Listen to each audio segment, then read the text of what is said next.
Sir latest trends ఏంటి సార్ గతంతో పోలిస్తే ఈ 10 years టైంలో మనకేమన్నా వైద్య రంగంలో పర్టికులర్ నెఫ్రాలజీ? ఉబ్బు కామెరు నెఫ్రోటిక్ సిండ్రోమ్లో వన్ ఈస్ అవేర్నెస్ కొంచెం పెరిగింది. జనరల్ పబ్లిక్కి అవేర్నెస్ పెరిగింది. హెల్త్ కేర్ యాక్సెస్ ఇంప్రూవ్ అయింది. ఇదివరకు రిమోట్ రూరల్ సెటప్లో ఉన్నవాళ్ళు ప్రాపర్ హెల్త్ కేర్కి స్పెషలిస్ట్ దగ్గరికి వచ్చేసరికి లేట్ ప్రజెంటేషన్స్ అయిపోయాయి. ఇప్పుడు they are now accessing early.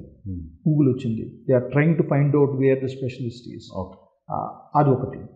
రెండోది, పబ్లిక్కి ఉబ్బు కామెర్లు వేరు, పచ్చ కామెర్లు వేరు అనే అవేర్నెస్ కొంచెం, ఇది లివర్కి ఇది కిడ్నీకి సంబంధించింది లేదా వేరు కదండి, రెండు వేరే వెరైటీలు ఉన్నాయి కదా అని జనాలు అడుగుతున్నారు. సో జనరల్ పబ్లిక్కి కిడ్నీ వల్ల వచ్చే ఉబ్బు కామెర్లు, లివర్ వల్ల వచ్చేది పచ్చ కామెర్లు అన్న అట్లీస్ట్ లిటిల్ అవేర్నెస్ ఉంది. ఓకే. మందులు ఆప్షన్స్ పెరిగాయి. సెకండ్ లైన్ మెడిసిన్స్, ఇదివరకు లిటరేచర్ కానీ ఇదివరకు ఎవిడెన్స్ కానీ అంతా ఆ మందులు అడల్ట్స్లోనే ఉండేది. పీడియాట్రిక్స్లో అది అప్రూవల్ రావడానికి యుఎస్ఏలో FDA అంటారు. FDA అప్రూవల్ కానీ మన ఇండియాలో స్టాండర్డ్ గైడ్లైన్స్ ప్రకారం అప్రూవల్ రావడానికి పిల్లల్లో ఎప్పుడు లేట్ ఉంటుంది. అడల్ట్స్లో అప్రూవల్ వచ్చి కొంత డేటా పిల్లల్లో వచ్చిన తర్వాత కానీ they can't approve it for pediatrics. So ఆ మందులు ఇప్పుడు పిల్లల్లో కూడా సేఫ్ టు యూజ్ అని ఎవిడెన్స్ ఉంది. సో మందుల ఆప్షన్స్ పెరిగాయి. ఫస్ట్ లైన్ స్టెరాయిడ్ అయిపోయిన తర్వాత ఇదివరకు ఆప్షన్స్ ఏమి ఉండేవి కాదు. Now we have more options, medicines ఉన్నాయి. తర్వాత ఇంటెన్సివ్ కేర్ ఫెసిలిటీస్ పెరిగాయి. బాగా సిగ్గా ఉన్న పిల్లల్ని ICUలో అడ్మిట్ చేసుకుని మానిటర్ చేసి సీరియస్ ఇన్ఫెక్షన్స్ కానీ లేకపోతే సీరియస్ కాంప్లికేషన్స్ ఉంటే సపోర్ట్ చేసి రిట్రీవ్ చేసి బయటికి తీసుకొచ్చిన అవకాశాలు పెరిగాయి మనకి లోపల. So that is one good thing. Regular ఫాలోఅప్లో కాంప్లికేషన్స్ తొందరగా ఐడెంటిఫై చేసే అవకాశాలు పెరిగాయి. ఇన్వెస్టిగేషన్స్ ఆప్షన్స్ పెరిగాయి. కిడ్నీ బయాప్సీ కానీ genetic test, especially genetic test, కొన్ని జన్యుపరంగా వచ్చే నెఫ్రోటిక్ సిండ్రోమ్స్ ఉంటాయి, దానికి పర్మనెంట్ క్యూర్ ఉండదు. ఆ జెనెటిక్గా ఆ ప్రోన్నెస్ ఉన్న వాళ్ళకి మనం మేనేజ్ చేయడం కానీ కంప్లీట్ క్యూర్ ఉండదు. సో దాన్ని ఐడెంటిఫై చేయడానికి టెస్ట్లు ఉన్నాయి ఈరోజు. సో ఈ కొత్తగా లాస్ట్ డికేడ్ నుంచి మనకు జరుగుతున్న మార్పులు అంటే సెకండ్ లైన్ ఏజెంట్స్ దొరకటం, జెనెటిక్ టెస్ట్ చేయటం, రీనల్ బయాప్సీ చేసి బయాప్సీ ఎక్స్పర్టీస్ వచ్చింది.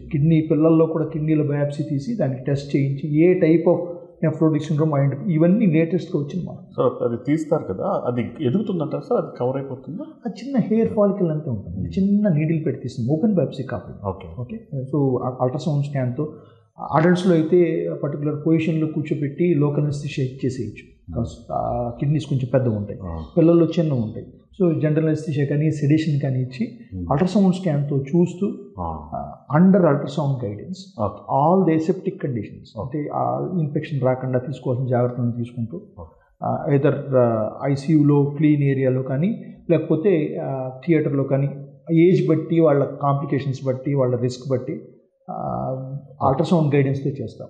తీసేవి వెంట్రుక అంత సన్నగా ఉంటాయి, 1 centimeter సైజ్ కంటే కూడా రాదు. ఆ ఏరియాలో ఎన్ని నెఫ్రాన్స్ ఉంటాయో ఎవరో గెస్ చేయాలి.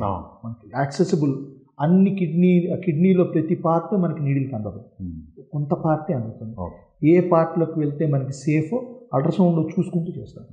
Safe procedure. Okay, no procedure is risk free but safe procedure. Okay. ఈ పీడియాట్రిక్ నెఫ్రాలజీకి అట్లాగే సాధారణ అడల్ట్స్లో వచ్చే నెఫ్రాలజీకి ఏంటి sir difference? So nephrotic syndrome గురించి మాట్లాడుకుంటే ఆ కండిషన్ పిల్లల్లో వచ్చే కండిషన్ ఎంటిటీ ఈజ్ డిఫరెంట్. ఇది కంప్లీట్గా భిన్నంగా ఉంటుంది. అడల్ట్స్లో వచ్చే వెరైటీలు పిల్లల్లో వచ్చే వెరైటీలు డిఫరెంట్గా ఉంటాయి. పిల్లల్లో కూడా ఏజ్కి తగ్గట్టుగా కొన్ని వేరే ఏజ్లో ప్రెసెంట్ అవుతాయి. సో ఉబ్బు కామెర్లు అంటే బేసిక్గా దానికి ఉండే క్లినికల్ లక్షణాలు ఏమవుతాయి, ఒళ్ళంతా వాచిపోతుంది, అనసార్క అంటాం. మనకి ఒబేసిటీలా అనుకుంటాం కానీ ఒబేసిటీ కాదు, నీరు చేరి ఒళ్ళంతా వాపులు వచ్చేస్తున్నాం. రెండోది యూరిన్లో ప్రోటీన్ పోతుంది. మూడోది యూరిన్లో ప్రోటీన్ పోతుంది కాబట్టి బ్లడ్లో ఉండే ప్రోటీన్ డ్రాప్ అయిపోతుంది, బ్లడ్లో ఆల్బుమిన్ లెవెల్స్ తగ్గిపోతాయి. దీంతోపాటు బ్లడ్లో కొలెస్ట్రాల్ లెవెల్స్ పెరుగుతాయి.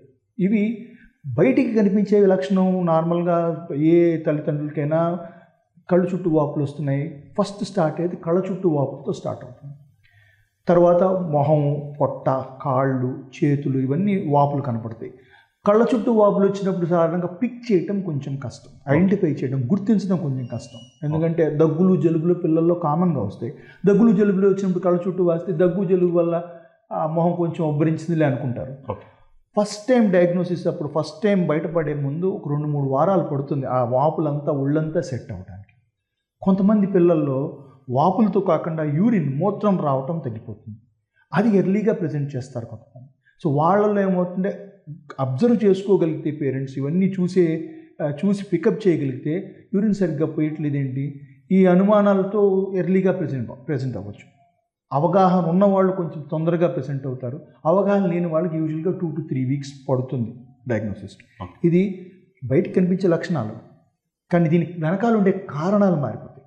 పిల్లల్లో ఒక రకమైన కారణాలు ఉంటాయి, అడల్ట్స్లో వేరే కారణాలు ఉంటాయి. సో పిల్లల్ని అడల్ట్ని ఉబ్బు కామెర్లు దాని అవుట్కమ్స్ ఒకటి కాదు, కంప్లీట్లీ డిఫరెంట్ ఎంటిటీ. పిల్లల్లో ఉండే nephrotic syndrome completely different entity. ఇది సాధారణ కామెర్లకి ఉబ్బు కామెర్లకి అంటే తేడా ఉందన్నమాట. ఉంది.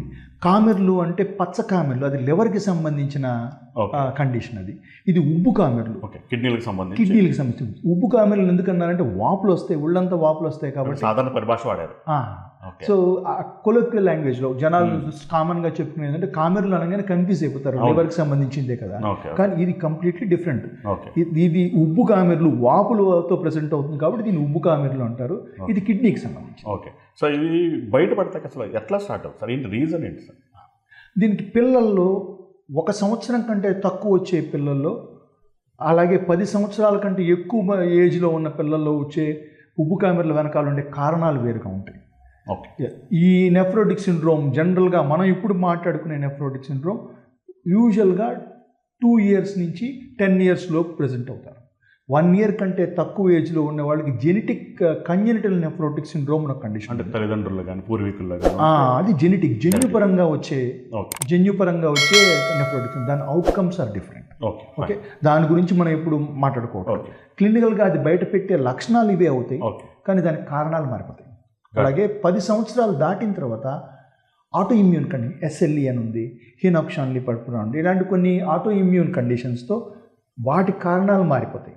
సో ఎక్కువ మంది ఇడియోపతిక్ నెఫ్రోటిక్ సిండ్రోమ్ ఎక్కువ పిల్లలు 2 to 10 years ఏజ్ గ్రూప్ మధ్యలో ఉంటారు. అందులో చాలామంది అరౌండ్ 3 to 4 years ఏజ్ గ్రూప్లో ఎక్కువ మంది పిల్లలు ప్రెసెంట్ అవుతారు. సో ఇది ఏజ్ ఆఫ్ ప్రెజెంటేషను అడల్ట్స్కిను పిల్లలకి ఉండే వ్యత్యాసం ఏంటి, కారణాలు మారిపోతాయి. సో పుట్టుకతోనే కొంతమంది ఏమన్నా రావచ్చు అంటే పుట్టుకతోనే వచ్చే జన్యుపరమైన అయినా కూడా కంజెనిటల్ వెరైటీస్ అయితే కొంతమందికి 2 months 3 months ఏజ్ దగ్గర నుంచే ప్రెసెంట్ అవుతాయి. ఓకే, దాని అవుట్కమ్స్ కానీ దాని ప్రెజెంటేషన్ కానీ మారిపోతుంది. ఎలాగా ఐడెంటిఫై చేస్తారు? దానిలో కూడా వాపులు ఉంటాయి, పిల్లల్లో కూడా వాపులు ఉంటాయి. అయితే అది గుర్తించడానికి ఇబ్బంది ఎక్కడ వస్తుందంటే ఆ ఏజ్లో పిల్లలకి వాపులు బయటపడి ఎదుగుదల బాగుంది, చక్కగా గ్రో అవుతున్నారు, వెయిట్ బాగుంది అని కన్ఫ్యూజ్ అవుతాం. కానీ ఎక్సెస్ వెయిట్ గెయిన్, యూరిన్ పోయటం తగ్గిపోతుంది. బలుపు కాదు వాపు అని పెద్దోళ్ళు చెప్పారు. అట్లాగా పాపం బలం కాదు కానీ అనారోగ్యపరంగా. ఎగ్జాక్ట్లీ, అంటే అది బలం, వెయిట్ పెరుగుతున్నారు పిల్లలు, ఇప్పుడే పుట్టిన పిల్లలు వెయిట్ పెరుగుతున్నారు అంటే గుడ్ అనుకుంటాం, అది మంచి లక్షణం, గ్రోత్ బాగుంది అనుకుంటారు. కానీ దాన్ని అనుమానం ఉంటే టెస్ట్ చేయించుకోవాలి. కుటుంబంలో ఎవరికన్నా వచ్చిందా, జన్యుపరంగా ఉండే కండిషన్స్ ఏమన్నా ఉన్నాయా కుటుంబంలో, ఇవి దృష్టిలో పెట్టుకుని అది డయాగ్నోస్ చేయాలి అంటే జెనెటిక్ టెస్ట్ చేస్తే కానీ కన్ఫర్మ్ కాదు. లక్షణాలు బయటపడతాయి. నెఫ్రోటిక్ సిండ్రోమ్ ఉబ్బు కామెర్లో మనం ఐడెంటిఫై చేయగలం, దాని వెనకాల కారణాలు వెతుక్కోవాలంటే జెనెటిక్ టెస్ట్ చేయాలి. అదే 2 years 1.5 years దాటిన తర్వాత వచ్చిన పిల్లలకి బయటికి కనిపించే లక్షణం వాపులు, మిగతావన్నీ క్లినికల్గా టెస్ట్ చేయాలి. సో పేరెంట్స్ చెప్తారు ఈ లక్షణాలు ఉన్నాయి, ఈ సిమ్టమ్స్ ఉన్నాయి, వాపులు వస్తున్నాయి, యూరిన్ పోయట్లేదు, ఇవి బయటికి కనిపించే లక్షణాలు పేరెంట్స్ గుర్తించి వాళ్ళు చెప్పగలిగే లక్షణాలు. మిగతావన్నీ టెస్టుల మీద ఆధారపడి ఉంటాయి. అది అవునా కాదా కన్ఫర్మ్ చేయాలంటే యూరిన్ టెస్ట్, బ్లడ్ టెస్ట్ చేసుకుని కన్ఫర్మ్ చేయగలం.